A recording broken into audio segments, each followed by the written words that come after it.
नमस्कार दोस्तों, यह वीडियो काफ़ी ज़्यादा इम्पोर्टेंट होने वाला है क्लास 10th वाले छात्रों के लिए, क्योंकि इस वीडियो में मैं पूरा सिलेबस जितना भी क्लास 10th का सिलेबस है उन सभी का ऑब्जेक्टिव क्वेश्चन लाया हूँ मेरे भाई। मिक्स ऑब्जेक्टिव क्वेश्चन है, यानी कहने का मतलब है कि Hindi, math, science, social science और संस्कृत, साथ ही इंग्लिश का भी मैं ऑब्जेक्टिव क्वेश्चन लाया हूँ, जो कि आपके आने वाले बोर्ड एग्जाम में काफ़ी सारे प्रश्न यहाँ से पूछे जाएंगे और आपको बहुत ही मज़ा आएगा इस वीडियो को देखने के बाद। ठीक ना, चलिए वीडियो की शुरुआत करते हैं। अगर आप चैनल पर नए हो तो चैनल को भाई प्लीज़ सब्सक्राइब कर लेना। आप लोग सब्सक्राइब नहीं करते हो भाई, मैं बहुत मेहनत करता हूँ, मेरे पर एक बार तो भरोसा कीजिए। तो आओ पहले क्वेश्चन को पढ़ते हैं।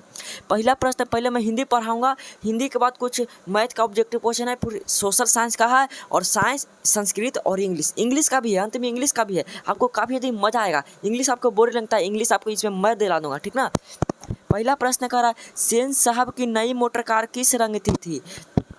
तो मेरे भाई, सेन साहब की नई मोटर कार जो थी वह काले रंग की थी। अब मोटर कार की कीमत कितनी थी? 7,500 यानी कि 7,500 रुपया। ठीक ना, यह प्रश्न इंपॉर्टेंट है। अगला प्रश्न है, खोखा किसको कहते हैं? खोखा किसको कहते हैं? तो खोखा कासू को कहा जाता है। किसको कहा जाता है? कासू को। ठीक है मेरे भाई, दूसरा का राइट आंसर सी हो जाएगा।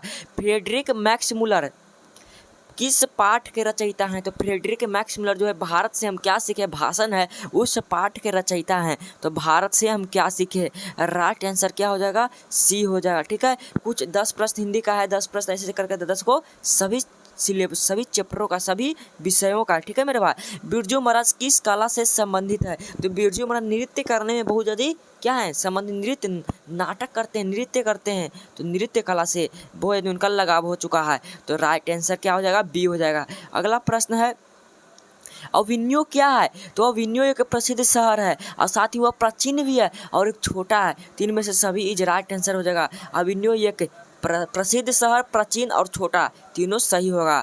मछलियाँ घर लाने के बाद, मछलियाँ घर लाने के बाद बच्चों ने क्या किया? तो मछलियाँ को घर लाने के बाद बच्चों ने सबसे पहले बाल्टी में डाल दिया, सॉरी यहाँ कुआं में डाल दिया, यहाँ पे हो जाएगा कुआं में डाल दिया। राइट आंसर बी हो जाएगा मेरे भाई। वीडियो को पूरा देखिएगा, बहुत ही मज़ा आएगा। ठीक है ना, ऐसा नहीं कि आप भाग जाइए, वीडियो को पूरा देखिए भाई। चैनल को, वीडियो को लाइक जरूर कीजिएगा। ठीक है, दूसरा प्रश्न है, शिक्षा और संस्कृति पाठ में किनके विचार प्रस्तुत हैं? तो शिक्षा और संस्कृति है, इस पाठ में महात्मा गांधी जी के विचार प्रस्तुत किए गए हैं। ठीक है, अगला प्रश्न है, टॉलस्टॉय किस देश के साहित्यकार थे?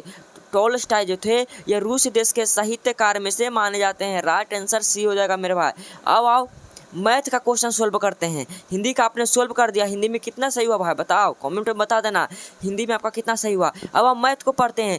मैथ में बिल्कुल इजी प्रश्न, ज़्यादा हार्ड नहीं है, काफ़ी ज़्यादा इंपॉर्टेंट है।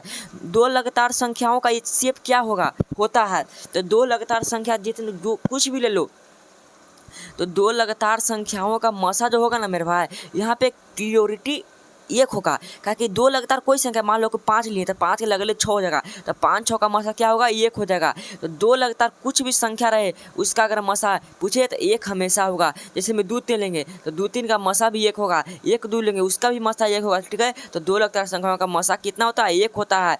अगला प्रश्न है, दो क्रमिक, देखो यहाँ पे दो क्रमिक माने लगातार, क्रमिक मतलब भी होता है लगातार। ठीक है ना, तो दो क्रमिक सम संख्याओं का HCF यानी मसा क्या होता है? पहले वहाँ पे दो लगातार संख्याओं का मसा पूछ रहा था, लेकिन अब यहाँ पे फरियाद है कि सम संख्या। तो दो लगातार सम संख्या कौन है? 2 के बाद 4 हैं, 4 के बाद 6 हैं। तो मान ले कि हम 2 के बाद 4 लेते हैं तो उसका मसा कितना आएगा? 2 होगा। राइट आंसर डी हो जाएगा मेरे भाई। या 4 के बाद तू 8 भी लेगा ना तो उसका मसा ही 2 होगा।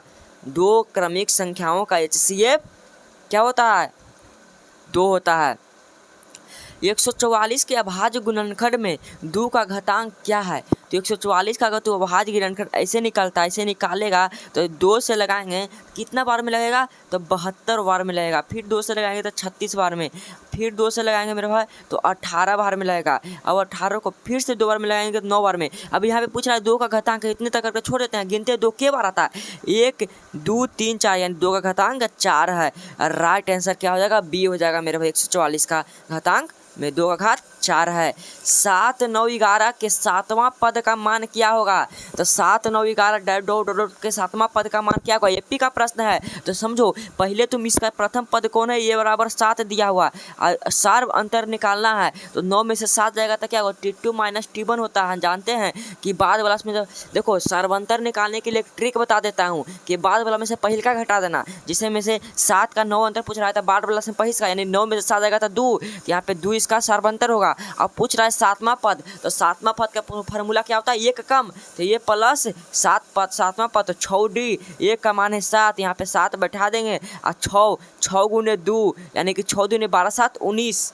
तो यहाँ पे राइट आंसर कौन होगा मेरे भाई? ऑप्शन में तो यहाँ पे गलती दिया हुआ है, नहीं 9 में 7 का 2, 6 दूनी 12, 7, 19। तो ऑप्शन में मान लो यहाँ पे सी है, सी में 19 है, तो इसका राइट आंसर क्या हो जाएगा? 19 होगा। ठीक है, अगला प्रश्न है किसी एपी का दूसरा पद और 7वां पद -11 है तो सार्वंतर होगा। एपी का दूसरा पद यानी ए प्लस डी बराबर क्या है? 4 है, और 7वां पद ए प्लस 6D बराबर कितना है?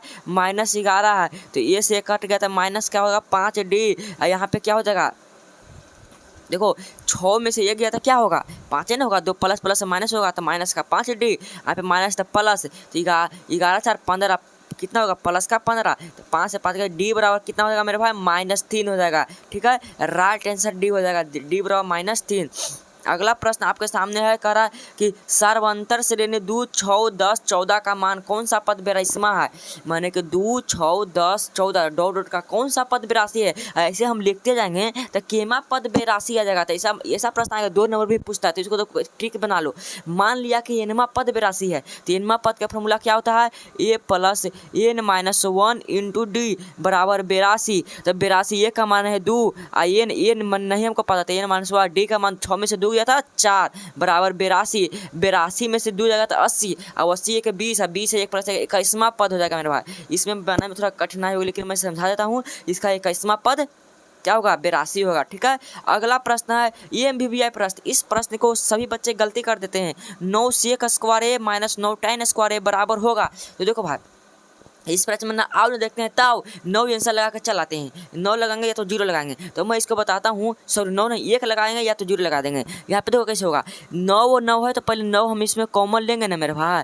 जब 9 कॉमन लेगा ना तो सेक स्क्वायर इसमें बचेगा और घटाओ tan स्क्वायर बचेगा। ठीक है, तो देखो सेक स्क्वायर घटाओ tan स्क्वायर का फॉर्मूला तुम जानता है 1, तो 9 गुने 1 बराबर 9, इसका राइट आंसर बी होगा। लेकिन सभी बच्चे क्या करते हैं? 1 लगा देते हैं या 2 में टिक करके चलाते हैं और कहते हैं कि हमारा सही है, लेकिन तुम्हारा गलती है, कॉमन लगाना पड़ता है। ठीक ना, tan थीटा बराबर √3, तो थीटा का मान कितना होगा? तो जानते हैं कि tan √3 बराबर कितना होता है? देखो tan थीटा बराबर tan कितना का मान होता है? tan 60 का मान, tan से tan खत्म, थीटा बराबर कितना हो जाएगा?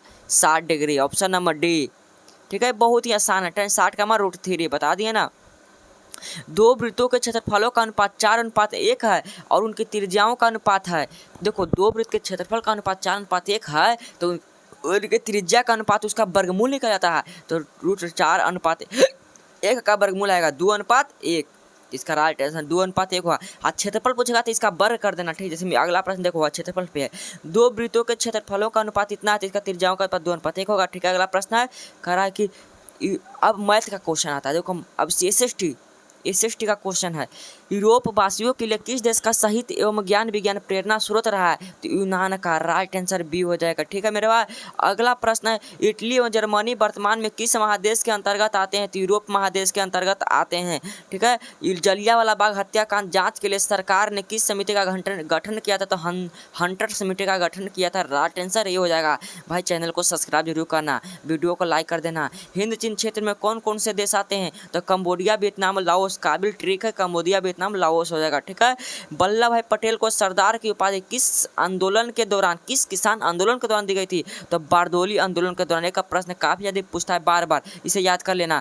डॉक्टर राजेंद्र प्रसाद का जन्म स्थान कहाँ है? तो ना कहीं आओ ना कभी हमारे बिहार में, हम अपना जलवा दिखा देते हैं। तो डॉक्टर राजेंद्र प्रसाद, भारत का प्रथम राष्ट्रपति का जन्म हमारे बिहार में हुआ था, बिहार राज्य में हुआ था। ठीक है, फ्रैंकफर्ट की संधि किस वर्ष हुई थी? तो फ्रैंकफर्ट की संधि सन 1871 ईस्वी में हुई थी। राइट आंसर डी होगा मेरे भाई।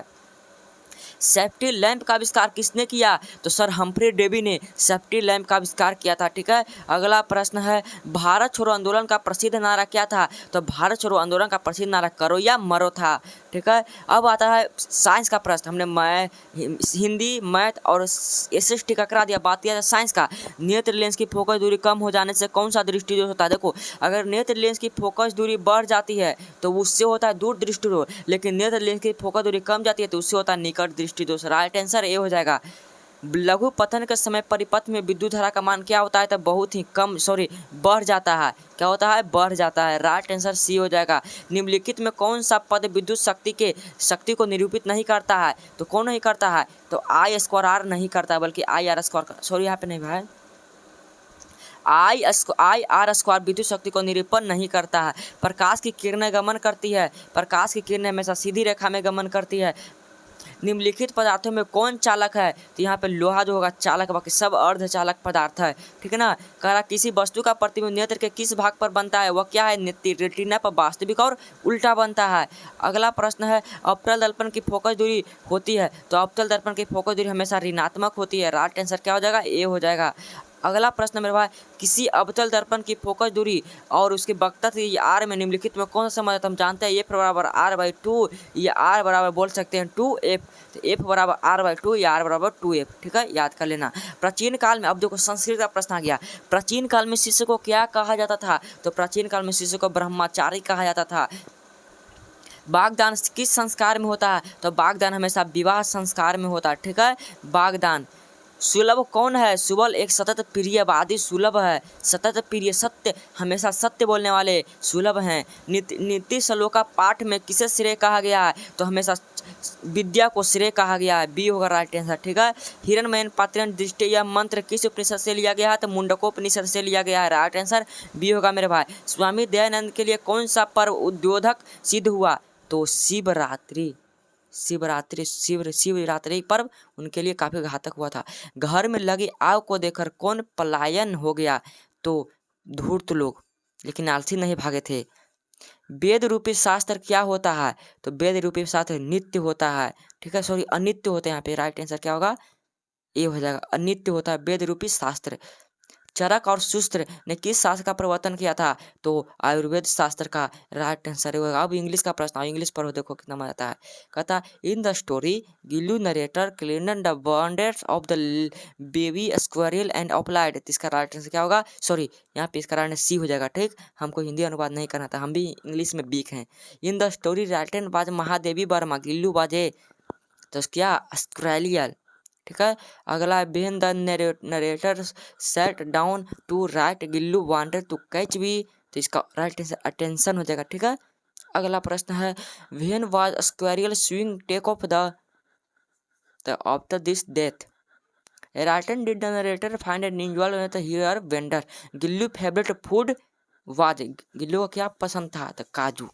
तो भाई अगर आपको यह वीडियो बहुत ही अच्छा लगा, मैं उम्मीद करता हूँ, अगर आप चैनल को सब्सक्राइब जरूर करना। ठीक ना, मिलते हैं इसी तरह के अगले वीडियो में। आपका पूरा में पूरा सही हुआ होगा इंग्लिश छुड़ा कर। ठीक है, मिलते हैं इसी तरह के अगले वीडियो में। जय हिंद, वंदे मातरम।